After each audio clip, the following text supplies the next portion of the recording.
Oi, gente, eu sou o Jadson e vamos fazer uma revisão sobre integração metabólica e principalmente baseada em regulação do metabolismo em duas situações fisiológicas, de baixa glicemia de jejum e uma situação fisiológica de pós-prandial, quando se acabou de comer. Então, imagine que é de manhã cedo, você acabou de acordar, você ainda não comeu, então sua glicemia está baixa, você está de jejum. Baixa glicemia do pâncreas nas células alfa do pâncreas resulta em secreção de glucagon, e a secreção de glucagon vai levar esse transporte do glucagon pelo sangue até células-alvo, onde a glucagon se liga a receptores de 7 hélices transmembrana acoplados à proteína G. Essa ligação do hormônio no receptor vai levar a uma mudança conformacional da proteína G, vai trocar GDP por GTP e vai ser capaz de ativar a delilatoxiclase, uma enzima que converte ATP em AMP cíclico. O AMP cíclico, por sua vez, vai ativar a proteína quinase A, que vai fosforilar e ativar a glicose fosforilase quinase, e a glicogênio fosforilase quinase vai fosforilar e ativar a glicogênio fosforilase, a glicogênio fosforilada. É a forma ativa da enzima que vai degradar o glicogênio liberando resíduos da glicose. A partir dessa molécula de glicogênio, a proteína quinase A também vai participar indiretamente da fosforilação e inativação do glicogênio sintase. Isso significa que ao mesmo tempo tem um estímulo de degradação de glicogênio e uma inibição da síntese de glicogênio. Então, no jejum, o fígado, principal lugar que vai produzir glicose, está praticando glicogenólise. E essa glicogenólise está liberando glicose na corrente sanguínea, ajudando a manter a glicemia, que é muito importante para as células, como hemácias e neurônios, que só usam glicose como fonte de energia. Mas não é só de glicogênio que vem a glicose liberada pelo fígado. Na presença do glucagon, há também o estímulo hormonal, atividade de fosforonopirruvato carboxinase, que converte oxalacetato em fosforonopirruvato. Fosforonopirruvato então se acumula. A presença do fosforonopirruvato como regulador elostérico e da presença de glucagon como regulador hormonal, existe um estímulo à atividade de frutose 2,6-bifosfatase. Isso vai degradar a frutose 2,6-bisfosfato e diminuir as concentrações de frutose 2,6-bisfosfato dentro das células do fígado.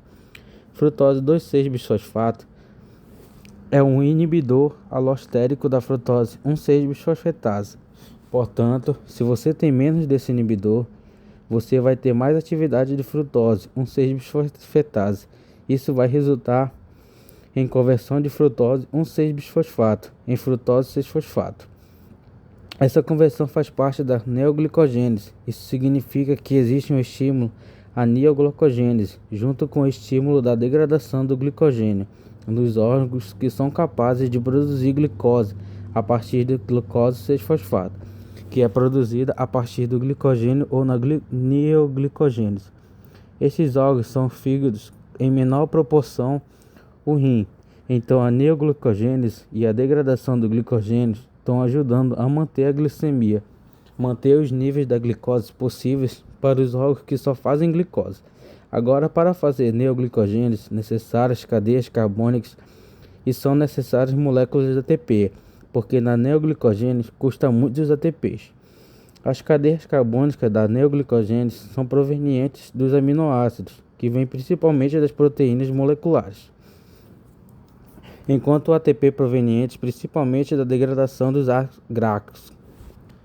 Então, vamos ver o que acontece no jejum em termos de metabolismo de proteínas e aminoácidos. Então, no jejum, a gente viu que existe um estímulo à ubiquitinação e a degradação via proteassomo de proteínas musculares. Essas proteínas são degradadas aos seus aminoácidos. Ocorre transaminação e são produzidos principalmente alanina e glutamina. Então, gente, elas vão ser secretadas no músculo, vão cair na corrente sanguínea e vão chegar no fígado.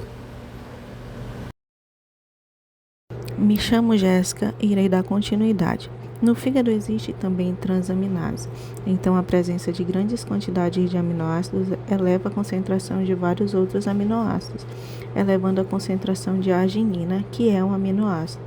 A arginina ativa a produção de N-acetilglutamato via ativação alostérica de N-acetilglutamato sintetase. Essa molécula, N-acetilglutamato, é um ativador alostérico da carbamoilfosfato sintetase, que é a primeira enzima. É o passo de compromisso do ciclo da ureia. Então, no jejum, existe um estímulo à produção de ureia no fígado. Essa ureia cai na corrente sanguínea e vai ser excretada através da urina. Isso remove os nitrogênios dos aminoácidos que chegaram no fígado. Sobram as cadeias carbônicas desses aminoácidos. As cadeias carbônicas dos aminoácidos são variáveis, mas aquelas que geram intermediários do ciclo de Krebs ou que geram piruvato são capazes de gerar glicose e são usadas na neoglicogenese. Por outro lado, cadeias carbônicas que geram acetil-CoA são usadas para sintetizar em situações de jejum corpos cetônicos, porque o oxalacetato está ausente. Ele está todo desviado no sentido de produzir glicose fosfenopiruvato. Carboxiquinase está ativada e vai acumular acetil-CoA por causa dessa falta de oxalacetato. O acúmulo de acetil-CoA estimula a produção de corpos cetônicos. Então, o fígado está secretando corpos cetônicos que são usados por vários tecidos musculares, como uma fonte importante de energia, e também está secretando glicose, que é usada pelo cérebro e pelas hemácias como fonte de energia. Além disso, no jejum, o glucagon estimula também via receptor transmembrana de 7 voltas, também via AMP cíclico e proteína quinase A.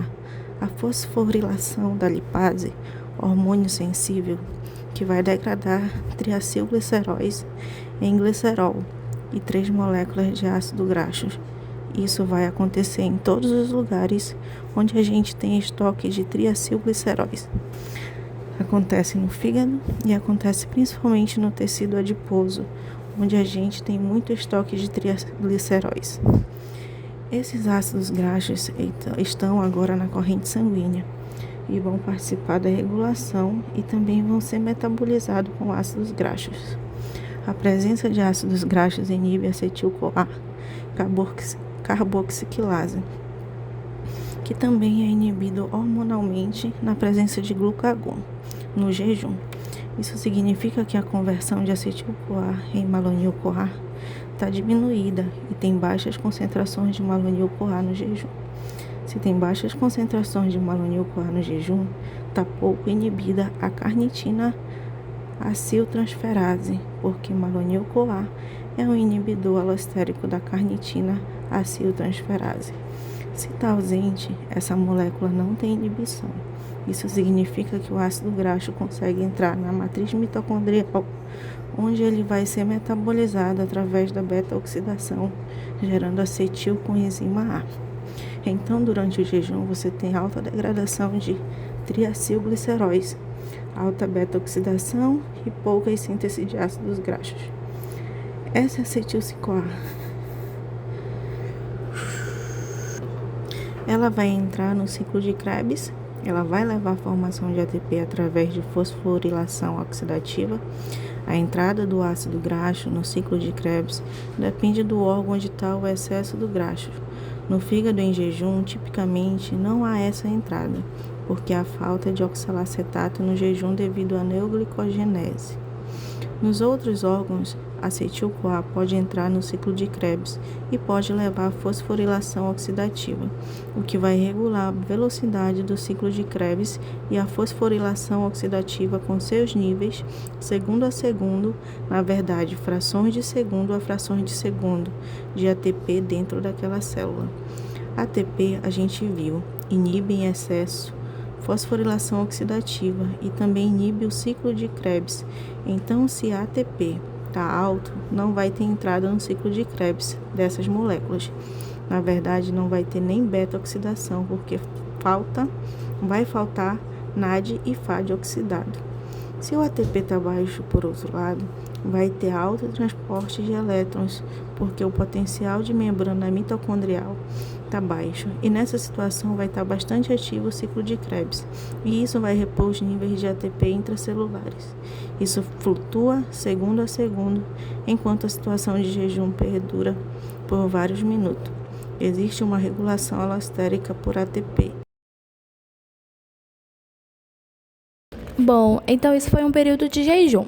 Vamos dizer agora que você tomou café da manhã, a sua glicemia aumentou porque degradou a todos aqueles carboidratos do pão que você comeu, levando uma elevação de glicemia.